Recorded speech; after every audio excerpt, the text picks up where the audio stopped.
কিছুক্ষণ পরে নীরেন আসে। যা ভয় করিয়াছে কল্যাণী ঠিক তাই। কলিকাতা হইতে কল্যাণীর জন্য দামি একখানা শাড়ি আনিয়া হাজির করিয়াছে নীরেন। ছি ছি, এ কি কাণ্ড রাঙা ঠাকুরপো! না ভাই না, কক্ষনো না, এ শাড়ি নিতে পারবো না আমি। শুধু শুধু কেন তুমি এত খরচা করবে? নীরেনকে কথায় হারানো সহজ নয়। রাগ করে না, হেসে বলে, শুধু শুধু মানে কি? অর্থের সার্থকতা তো নারীর অঙ্গে। ধরুন, এই টাকার যদি আমি ট্রাউজার করিয়ে আনতাম, তাকিয়ে দেখতো কেউ? আর শাড়ি কিনে শুধু নিজের চোখের সুখই নয়, পছন্দর তারিফটা উপরি পাওয়া। আচ্ছা বলুন, পছন্দ আছে কিনা আমার? খুব আছে, কিন্তু যাকে মানায় তাকেই দেওয়া উচিত। আমি কখন কোথায় বা যাচ্ছি, দামি শাড়ি নিয়ে করব কি? এ তুমি রাঙা বউয়ের জন্যে নিয়ে যাও। আহা, তোমার রাঙা বউকে তো জীবনে একখানিও ভালো শাড়ি দিইনি। শত দুঃখেও হাসি পায় কল্যাণীর। বলে, দেবেই তো, জীবন ভরি দেবে। আরে বাপু, সে তো বলা বাহুল্য। তাই বলে সাধ হলে জীবনেও আর কারুর জন্যে একখানি শাড়ি কিনতে পাবো না, এরকম কোনো লেখাপড়া আছে? কিন্তু সত্যি রাঙা ঠাকুরপো, এটা নিতে মোটে মন সরছে না। তাই না হয় সাধারণ আটপৌরে শাড়ি দিতে একটা। দায় পড়েছে, নাই দিলাম। তোমার দাদা কিন্তু রাগ করবেন নাকি? তা ভালোই তো, দুমুঠো চাল বেশি নেবেন।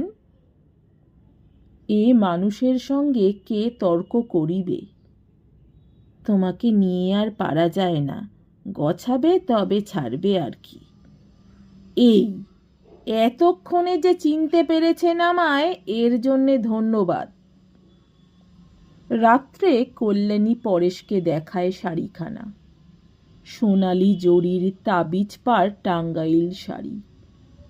ভাবিয়াছিল পরেশ রাগ করিবে, কত তর্ক করিতে হইবে, কিন্তু ব্যাপারটা হইল অন্যরকম। বাহ, বেশ কাপড় বলিয়া 1 মিনিটের মধ্যে পাশ ফিরিয়া ঘুমাইয়া পড়িল পরেশ। যেন কল্যাণী শাড়ি পাইয়া আনন্দে গদগদ হইয়া উঠিয়াছে, অতএব তাহার আর গ্রাহ্য করিবার কিছু নাই। কল্যাণীর সামনে যাই করুক, দয়া করিয়া যে নীরেনের সামনে বিরক্তি প্রকাশ করে না পরেশ, এই ঢের। বরং খুব হাসি খুশি করিয়াই কটা দিন কাটে। কল্যাণীর মনের মতো করিয়াই আয়োজন করিয়া আনে পরেশ। দিব্য হইচই করিয়া খাওয়া দাওয়া হয়। সন্ধ্যার পর জ্যোৎস্নায় বেড়াইতে যাওয়া হয় সপরিবারে। শহরতলির এই অঞ্চলটা কলকারখানা বহুল হইলেও রাত্রে মনোরম দেখায়। পুলকিতা কল্যাণী বলে, এতদিন রয়েছি এখানে, রাত্রে যে বেড়ানো যায় এ কিন্তু ভাই কখনো জানি না। আশ্চর্য!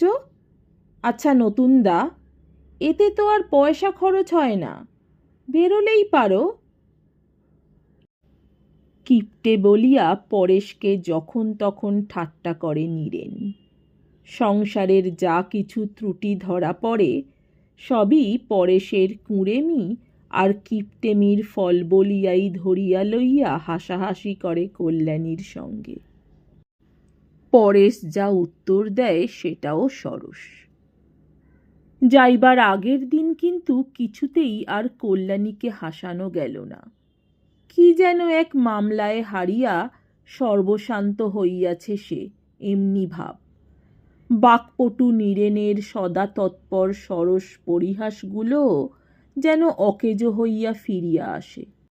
শেষ পর্যন্ত পরেশকে বলিতে হয়, কি গো, তোমার যে দস্তুর মতো বিরহ লেগে গেল। পরিহাস বটে, তবু কিছু কি ঈর্ষা জড়ানো আছে? কিন্তু কথাটা কি নিতান্তই পরিহাসের?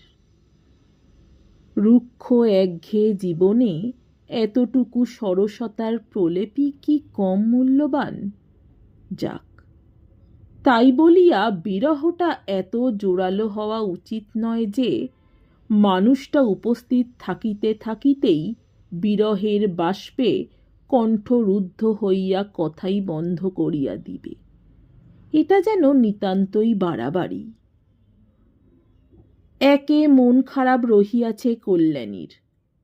পরদিন আবার ঘটিল একটা বিশ্রী ঘটনা।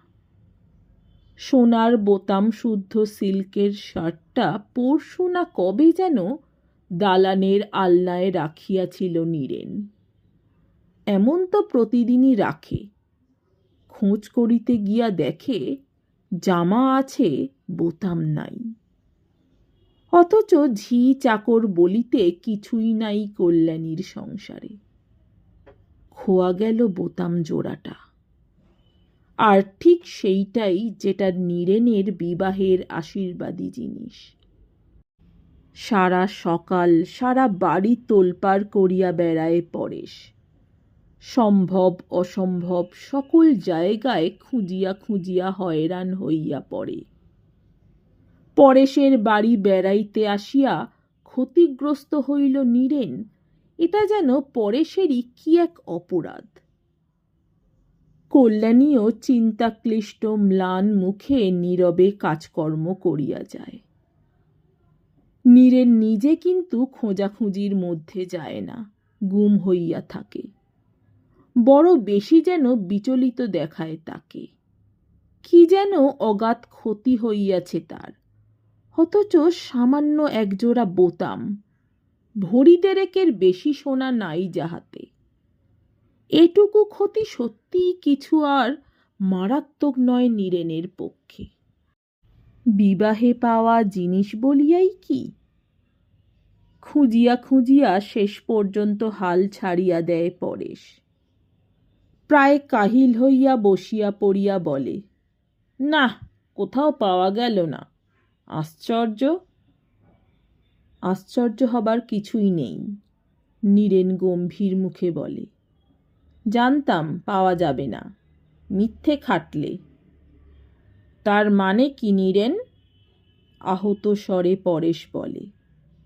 তোমার কথার টোনটা তো ভালো নয়। তোমার কি কোনো সন্দেহ হচ্ছে?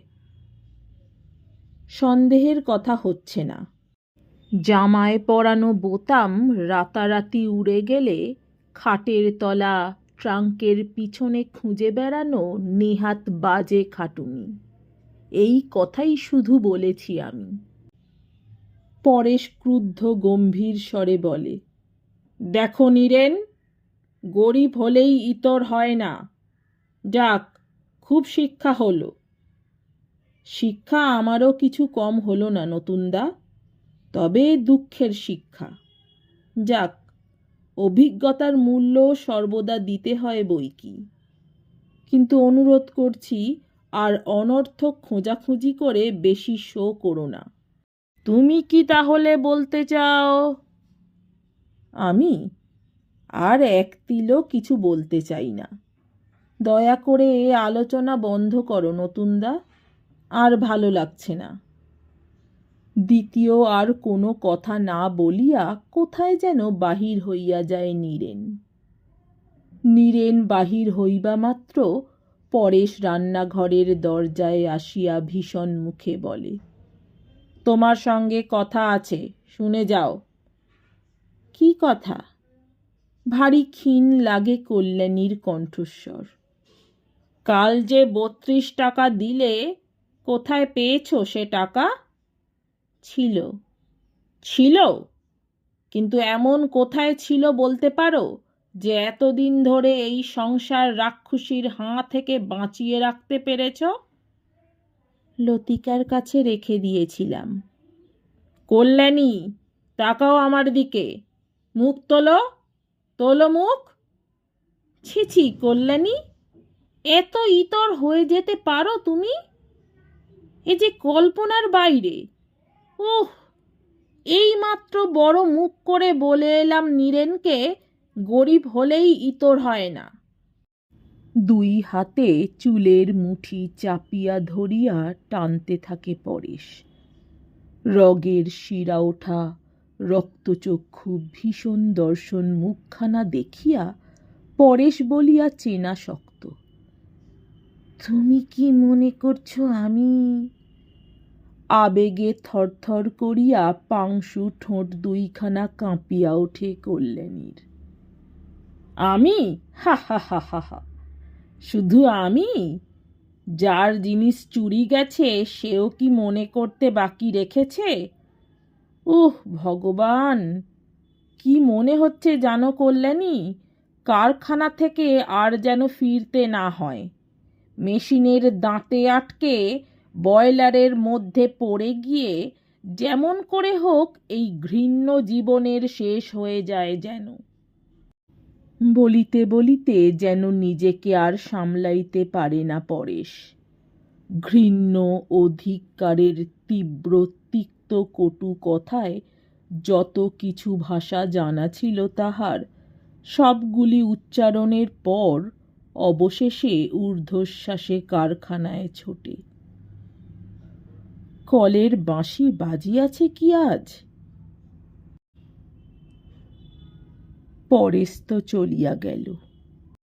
নীরেন সেই গেল আর ফিরিল না নাকি?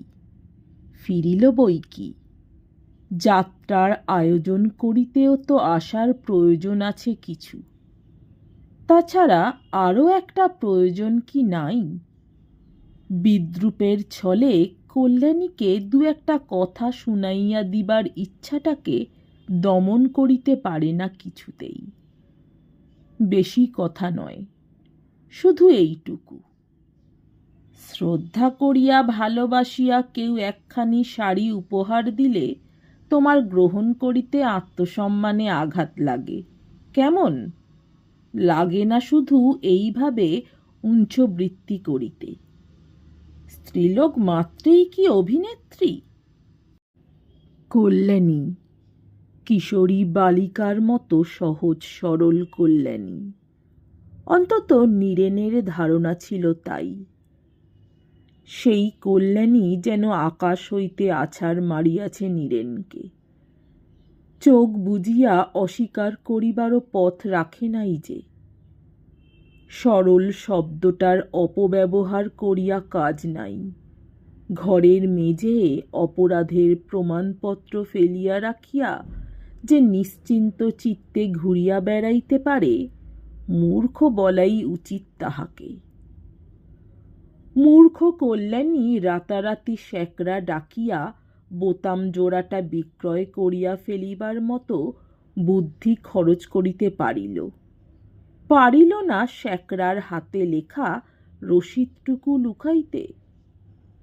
রাবণ রাজার মতো নিজের মৃত্যুবান সযত্নে তুলিয়া রাখিল নিজেরই ঘরে।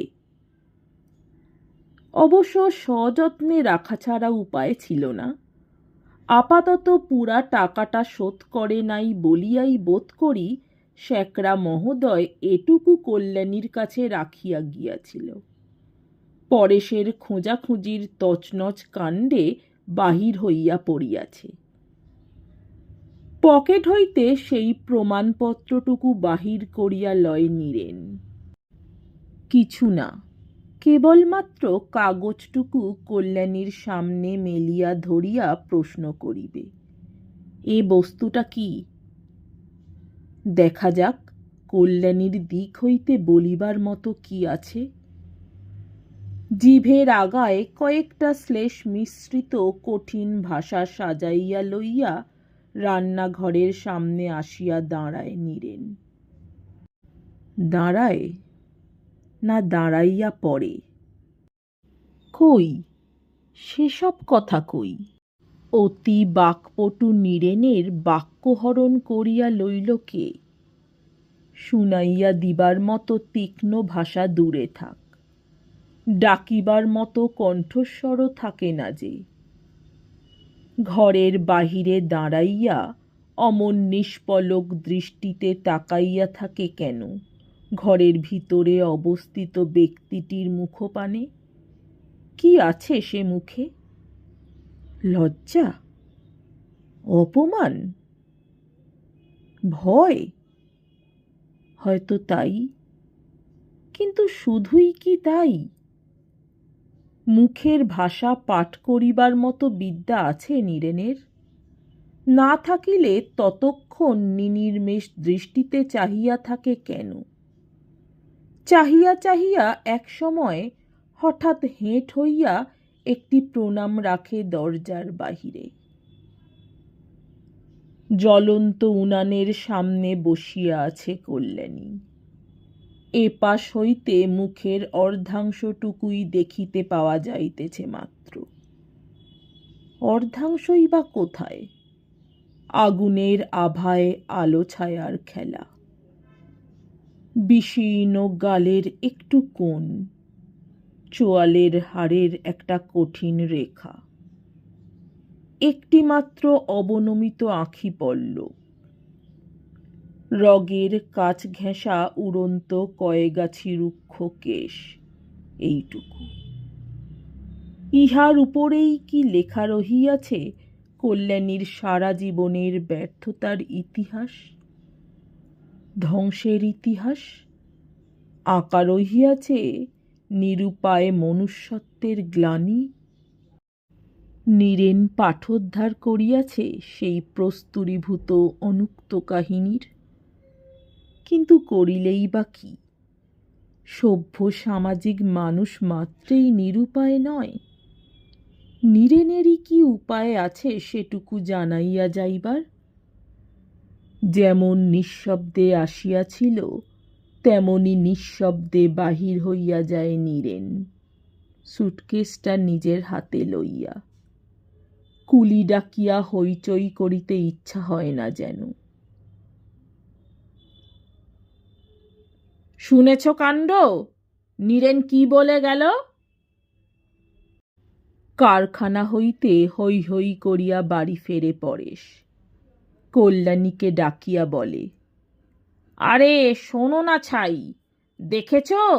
বড় লোকের বড় কাণ্ড।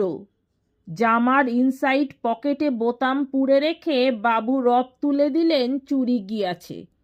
আরে বাবা, ঝি নেই, চাকর নেই বাড়িতে, চুরি অমনি গেলেই হলো? নেহাত আমি ভালো মানুষ, তাই এ যাত্রা তোড়ে গেলেন বাছাধন। অন্য লোকের পাল্লায় পড়লে আজ লাঠালাঠি হয়ে যেত। অবশ্যই মিথ্যে বলবো না, ক্ষমাও চেয়ে গেল বিস্তর। স্টেশনে যাবার আগে দেখা করে গেল কিনা কারখানায় গিয়ে। সকালবেলার সেই সন্দেহের ভাবটা প্রকাশ করার দরুন খুবই মুষড়ে গেছে দেখলাম। বারবার করে ক্ষমা চেয়ে গেল। জুতো মেরে গরুদান আর কি। আপন খেয়ালে বকিয়া যায় পরেশ। কল্যাণীর নীরবতা লক্ষ্যই করে না, কিংবা ইচ্ছা করিয়াই করে না।